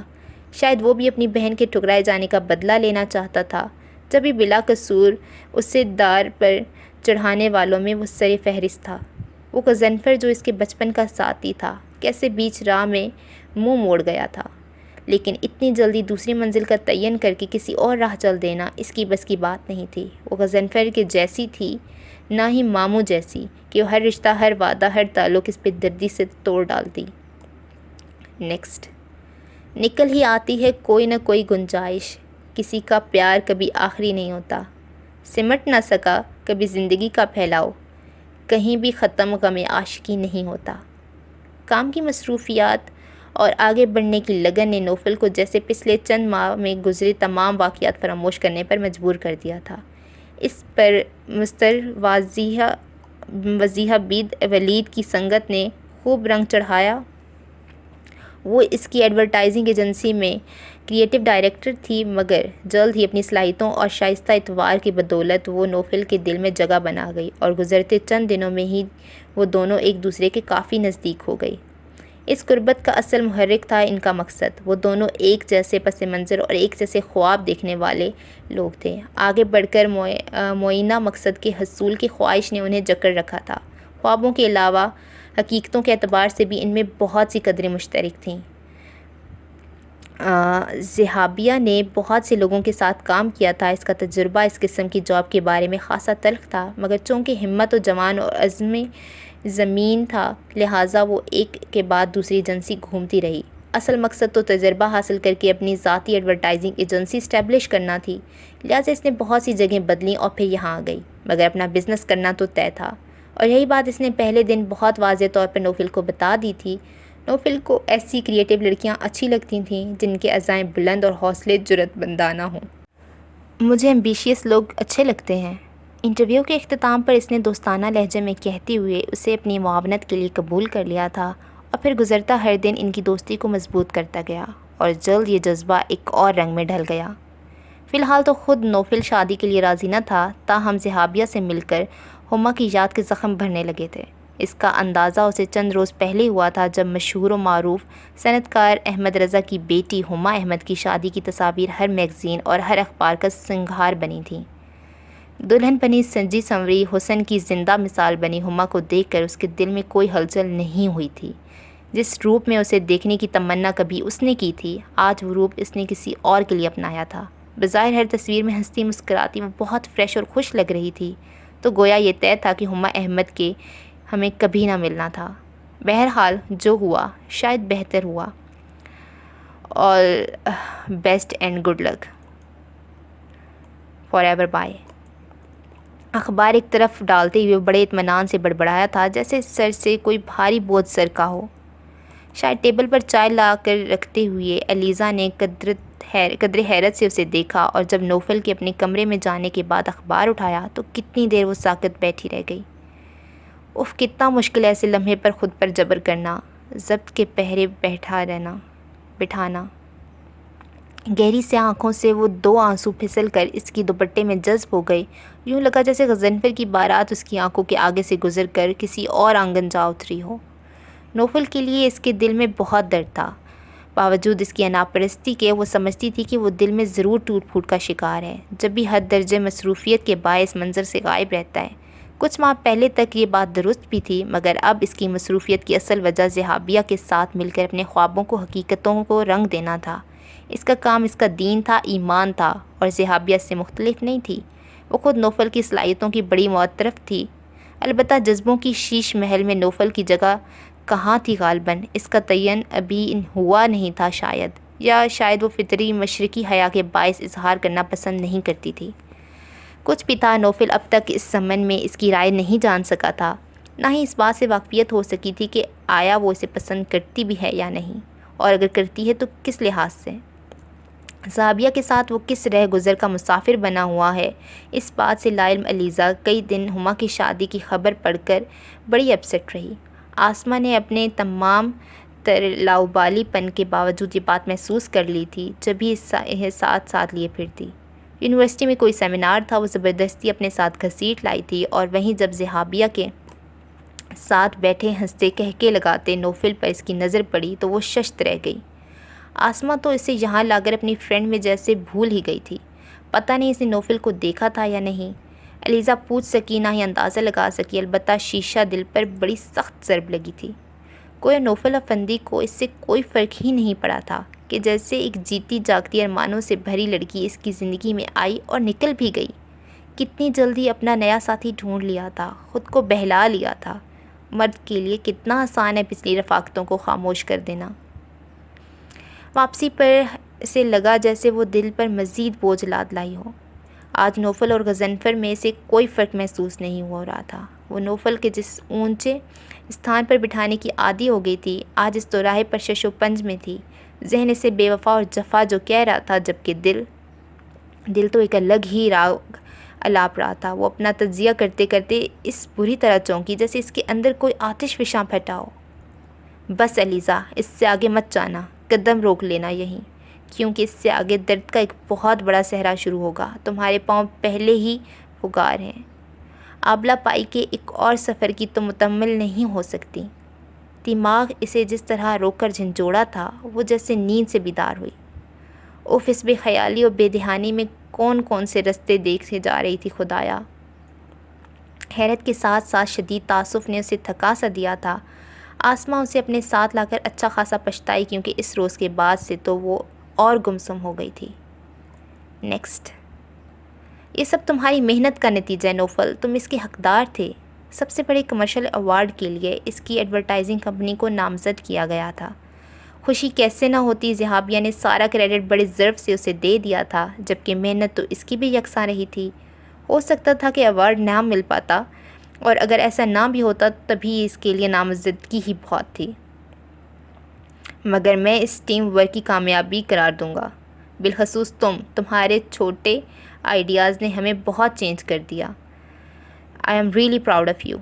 آج اس کی طرف سے سب کے لیے لنچ تھا۔ واپسی پر ذہابیہ اس کے ساتھ تھی، دونوں ایک دوسرے کو سراہ رہے تھے۔ در حقیقت کہنا دونوں ہی کا ٹھیک تھا، اس کامیابی کی دونوں میں کا برابر ہاتھ تھا۔ مجھے تو تمہاری ایجنسی نے اس قابل کیا ہے، میں جو ہوں آج، اس میں تمہارے اعتماد کا بہت ہاتھ ہے نوفل۔ تمہارے بھروسے اور اعتماد کی بدولت میں نے اپنے ہر آئیڈیا پر کام کیا، ورنہ یہاں پہلے سے جہاں بھی میں نے جاب کی، مجھے خود کو اپنی تخلیقی ذہن کی بہت محدود رکھنا پڑتا۔ یہاں مجھے جو اظہار کی آزادی ملی، یقین کرو ایسا لگا جیسے کھلی فضا میں سانس لی ہو میں نے۔ اب تک تو میں ایک گھٹے سے ماحول میں رہ رہی تھی۔ ذہابیہ جس جذب سے اپنے خیالات کا اظہار کر رہی تھی، اس کے لہجے سے مسرت کا گہرا تاثر مل رہا تھا۔ نوفل کی لب اس کی بات پر مسکرانے لگے تھے۔ اب مجھے لگتا ہے اپنی ایجنسی بہت آرام سے چلا سکوں گی۔ وہی خوابناک سا لہجہ اس کا جانے کیوں نوفل کو یہ بات کچھ اچھی نہیں لگی کہ وہ ابتدا سے ہی جانتا تھا کہ ذہابیہ کے خواب کیا ہیں، مگر اس لہجے جب وہ اپنی خوشی اور ذہابیہ کے ساتھ انجوائے کر رہا تھا، اس کا یہ حسرت بھرا انداز اسے اچھا نہیں لگا، مگر اظہار کرنے میں وہ شروع سے بہت تکلف پسند رہا تھا۔ اب بھی چپ چاپ ہونٹ بھینچ کر اسے سن رہا تھا۔ تو مجھے سپورٹ دو گے نا نوفل؟ وہ پوچھ رہی تھی، لہجے میں یقین تھا، اپنائیت تھی۔ وہ سرشار سا ہو گیا۔ ارے سپورٹ کیا، تم کہو تو اپنی ایجنسی تمہارے نام لکھ دوں۔ شوخ لہجے میں جذبوں کی سچائی بھی تھی اور ارمانوں کی یورش بھی۔ ذہابیہ اس کی بات پر کھنسلا کر ہنسی۔ بس بس، میرے لیے تمہارا ساتھ ہی کافی ہے۔ اوہ ریئلی؟ اس نے جسمانی خیزی سے پوچھا۔ ذہابیہ نظریں چرا گئی اور اس کا یوں نظر چرانا، سرخ ہو جانا اسے بے انتہا مسرور کر گیا۔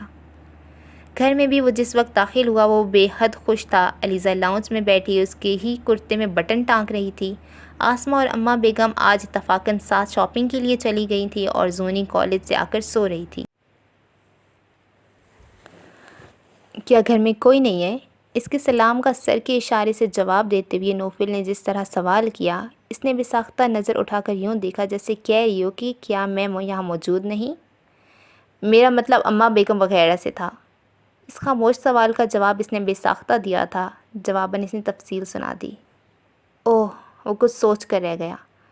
آپ کو کوئی کام ہے تو بتائیے، کھانا گرم کروں؟ کرتا لپیٹ کر رکھتے ہوئے وہ اٹھ کھڑی ہوئی، انداز میں مستعدی تھی۔ بھئی تم سے بات کرنے کا مطلب یہ ہی نہیں ہے کہ میں تم سے کوئی کام ہے۔ اس کی سرسری سے انداز پر وہ چپلوں میں پیر ڈالتے ٹھٹک گئی۔ سوالیہ نگاہوں میں حیرت تھی، دل میں ہلکی سی خوش فہمی نے سر اٹھایا اور اگلے لمحے اس کے دوسرے جملے نے تو جیسے اسے ساکت کر دیا۔ مجھے تو اپنے گھر والوں کے ساتھ اپنی خوشی شیئر کرنا تھی، تو وہ تم سے بھی کی جا سکتی ہے۔ دوستانہ مہربان انداز، اس کے اندر کی سراسیمگی گھمراہٹ میں بدلنے لگی۔ اس التفات کی تو اس نے لاشعوری طور پر بھی کبھی خواہش نہ کی تھی، کہ دل میں جذبوں کی رنگ بھری دھنک نے اترنا بھی شروع کر دیا۔ تم بیٹھ جاؤ، مجھے کھانا نہیں کھانا، میں باہر لنچ کر لیا تھا۔ دراصل میرے لیے آج کا دن بہت اہم ہے، بہت بڑا ہے۔ جانتی ہو آج مجھے کیا ملا؟ میری محنت کا صلہ، میرے مقصد کی کامیابی اور میری منزل کا وہ سنگ میل جس سے آگے کی راہیں بہت آسان لگ رہی ہیں مجھے۔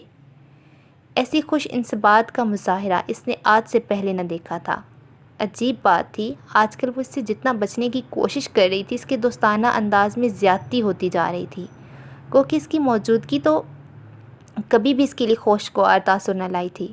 مگر ان دنوں وہ جس اندرونی محاذ آرائی سے دوچار تھی، ایسے میں نوفل کا سامنا بڑا تکلیف دہ ہو جاتا تھا۔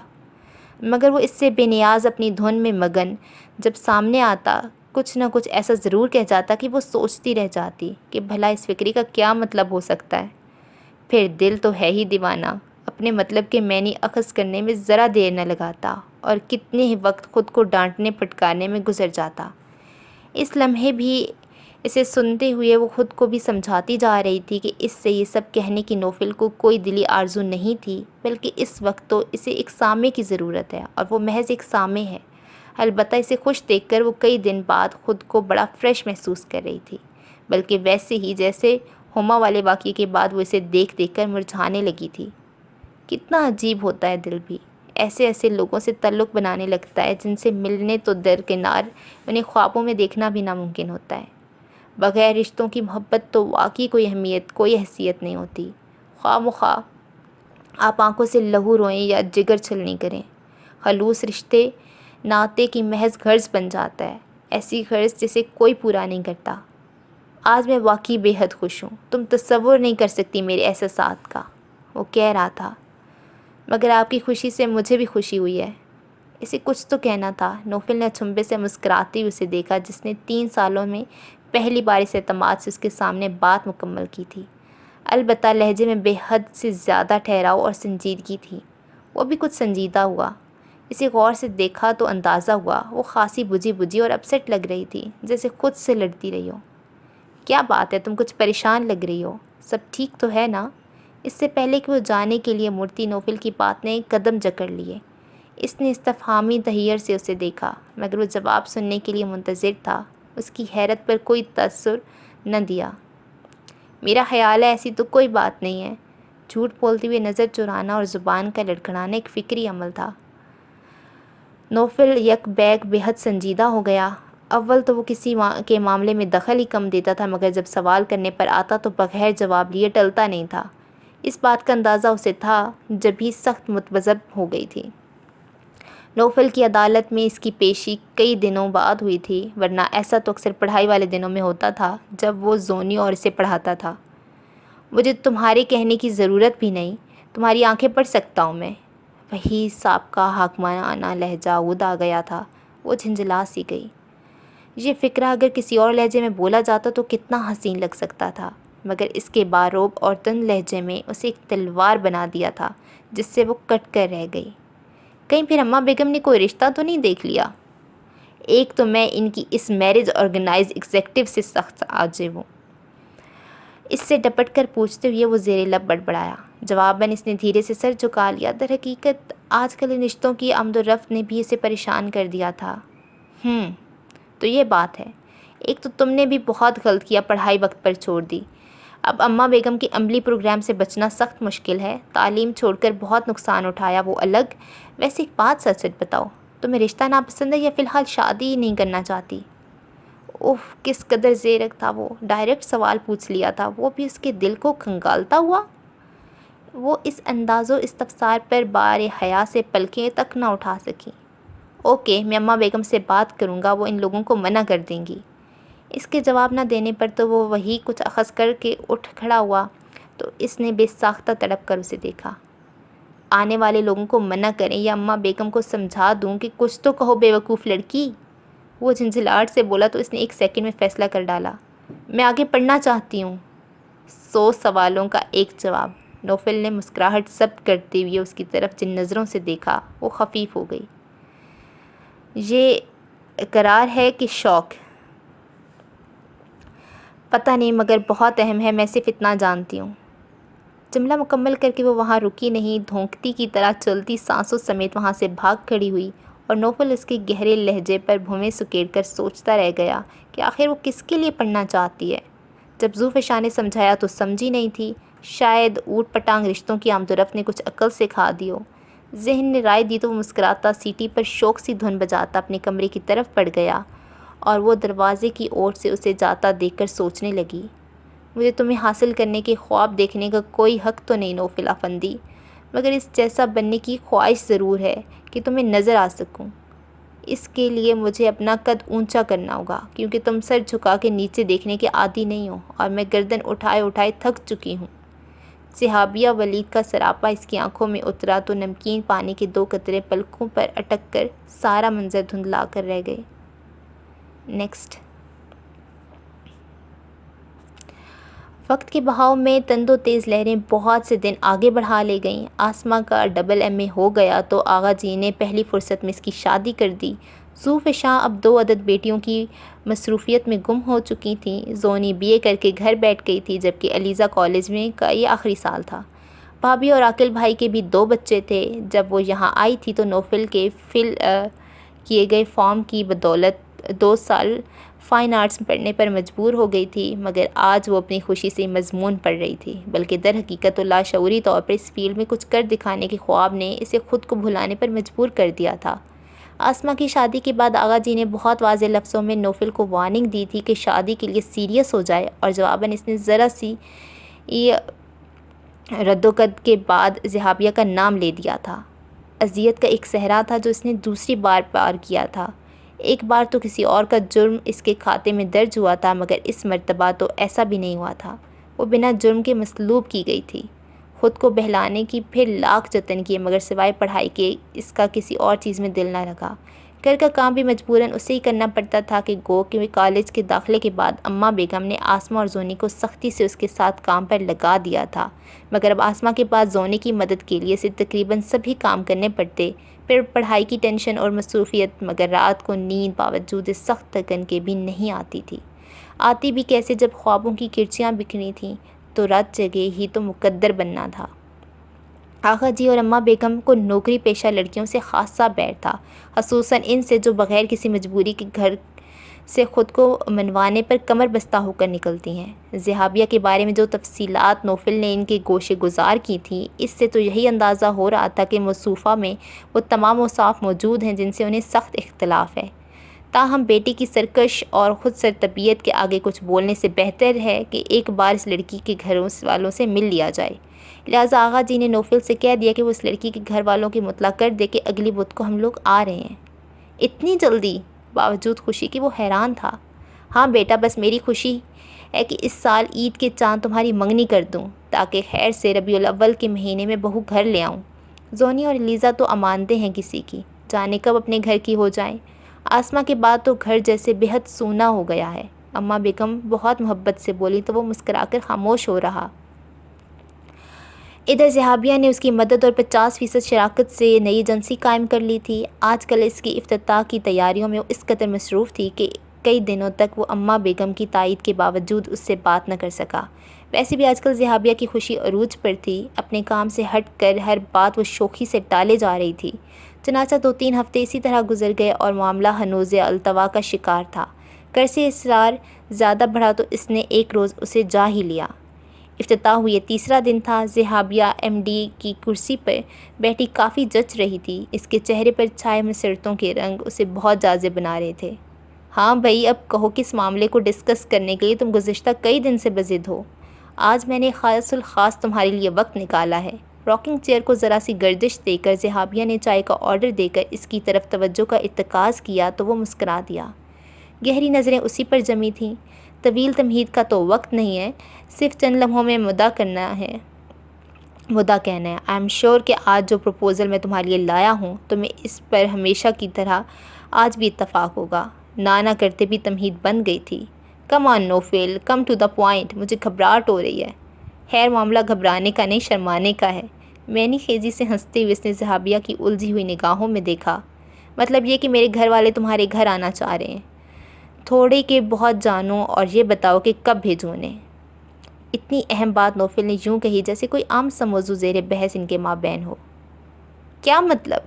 وہ جیسے شاکڈ رہ گئی۔ چہرے پر شرم کی سرخی کی جگہ حیرت کا رنگ غالب تھا۔ نوفل ٹھٹک سا گیا اس کے تیور دیکھ کر۔ تمہارا مطلب یوں مین تم مجھے پرپوز کر رہے ہو نوفل؟ اوہ گاڈ! وہ جیسے اس کے بچپنے پر ہنستی، شانے یوں اچکائے جیسے اس بات کو بہت انجوائے کر رہی ہو، مگر جب نوفل کے چہرے پر تناؤ پھیلتا دیکھا تو یک بیک خود بھی سنجیدہ ہو گئی۔ میرا خیال ہے نوفل، ہم ہمیشہ اچھے دوستوں کی طرح رہے ہیں، شیئر کیا، ایک دوسرے کی ہیلپ کی، مگر مجھے نہیں معلوم کہ میری کس بات سے تمہیں ایسا کوئی تاثر دیا کہ تم… یقین کرو میرا اور تمہارے درمیان سیف نہ ہوتا تو میں خود کو خوش نصیب سمجھتی، مگر چند ہفتے ہوئے میری بات طے کر دی گئی ہے۔ سیف؟ FRCS کرنے کیا ہے امریکہ؟ 2-2.5 سال کے بعد ہماری شادی ہے۔ وہ میرا کزن ہے اور تقریباً 7 سال بعد میری اور اس کی کوششیں رنگ لائی ہیں۔ آئی ایم ریئلی سوری نوفل، میرا مقصد تمہیں ہرٹ کرنا ہرگز نہیں، مگر تم نے مجھے پہلے کیوں نہیں بتایا؟ اس کی آواز جیسے کسی گہرے کنویں سے آتی ہوئی تھی۔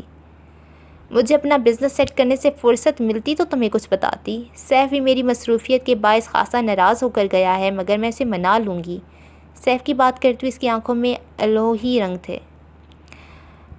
نوفل کی لبوں سے گہری سانس نکل گئی۔ ذہابیہ نے درزیدہ نظروں سے اسے دیکھا تو وہ بغیر کچھ کہے اٹھ کھڑا ہوا۔ کہاں جا رہے ہو نوفل؟ خفا ہو مجھ سے؟ وہ لپک کر اس کی راہ میں آ گئی تھی۔ ہم اچھے دوست ہیں نوفل۔ ہیں نہیں، کبھی تھے۔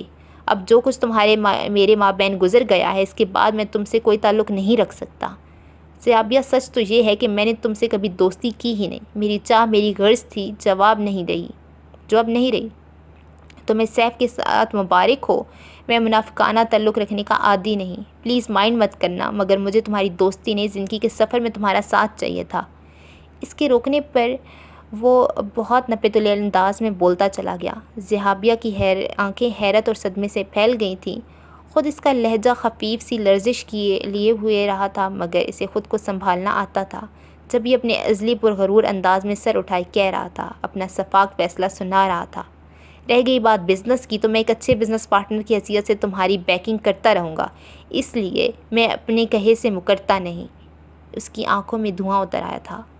نوفل پلیز ایسا مت کرو، میرا اچھا دوست نہ چھینو مجھ سے۔ تمہارا وہ دوست کچھ دیر پہلے واپسی کے سفر پر لوٹ گیا۔ ذہابیہ تم بھی سامنے کی طرف نظر رکھو، کیونکہ منزل تک پہنچنے کے لیے سامنے کی سمت میں قدم اٹھائے جاتے ہیں، پلٹ کر دیکھنے والوں کے لیے سوائے گرد کے کچھ نہیں ہوتا۔ امید ہے کہ تم سمجھ گئی ہوگی۔ آل دا بیسٹ اور گڈ بائے۔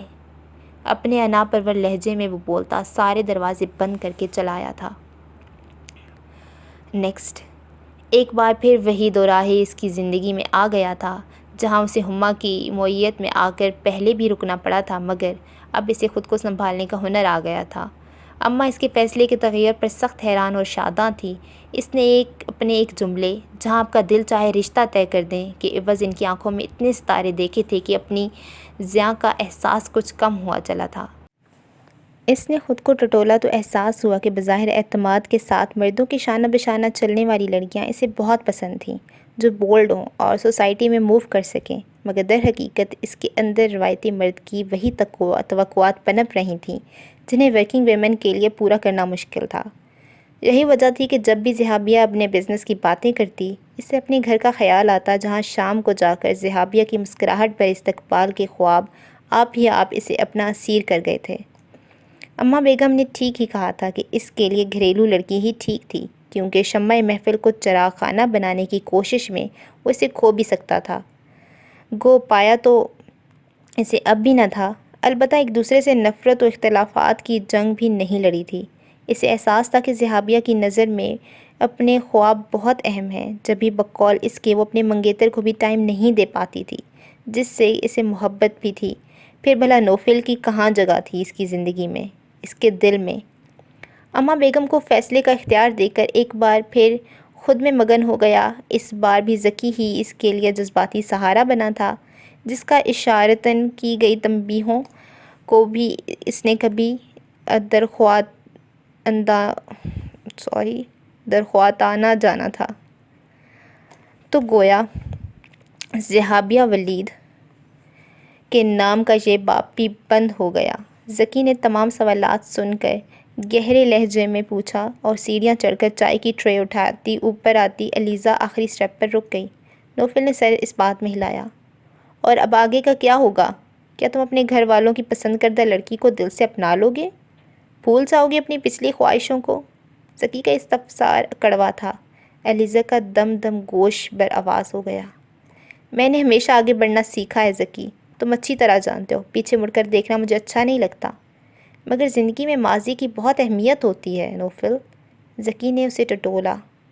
مستقبل سے زیادہ نہیں، گزرے تجربوں سے مجھے سکھا دیا کہ ذکی کے بغیر خلوص کے کوئی رشتہ پائیدار نہیں ہوتا۔ میں نے ہما اور ذہابیہ دونوں کے معاملوں میں اپنی خوشی کو فوقیت دی۔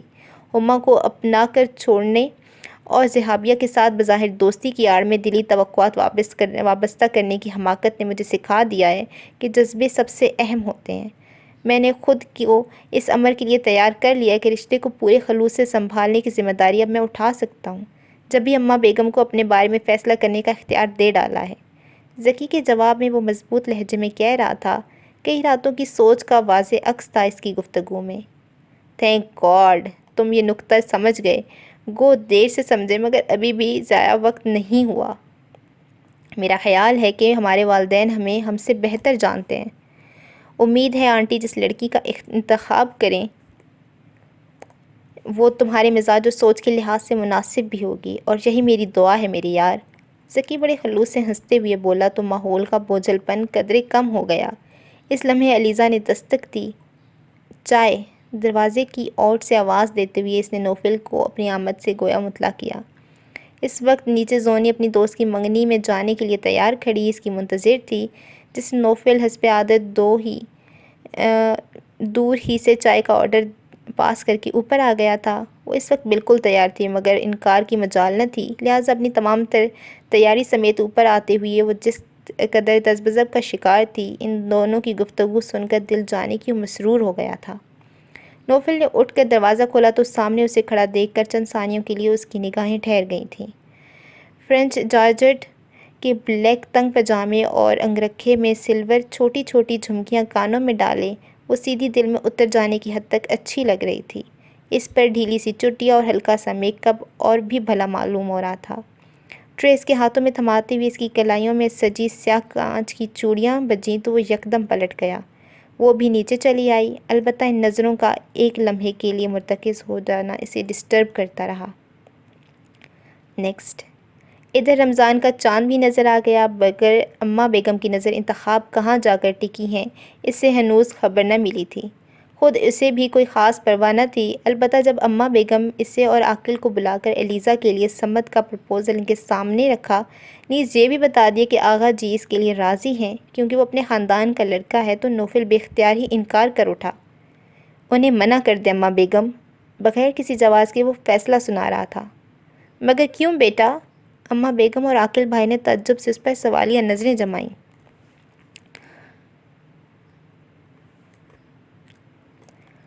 سمجھ مجھے پسند نہیں اماں بیگم، اور بس میرا خیال ہے میرا اتنا کہنا کافی ہوگا۔ میں چلوں گا، تراویح کا وقت ہو رہا ہے۔ بات مکمل کر کے جو ہی وہ کمرے سے نکلا، سامنے کھڑی ایلیزا سے مٹ پھیڑ ہو گئی۔ ان کی نظروں میں تشکر تھا، ممنونیت تھی۔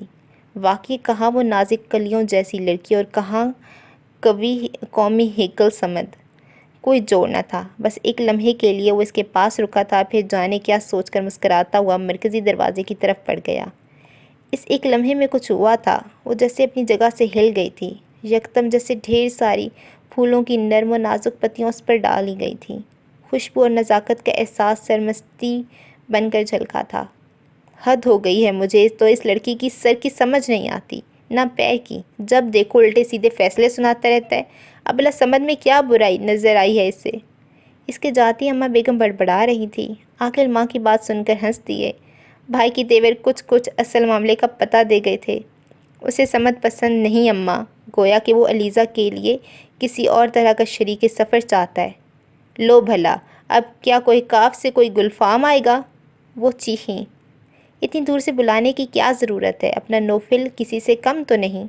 وہ اشارے میں بہت کچھ کہہ گئے تھے۔ اماں بیگم اپنی جگہ شست بیٹھیں بات سمجھنے کی کوشش کر رہی تھیں۔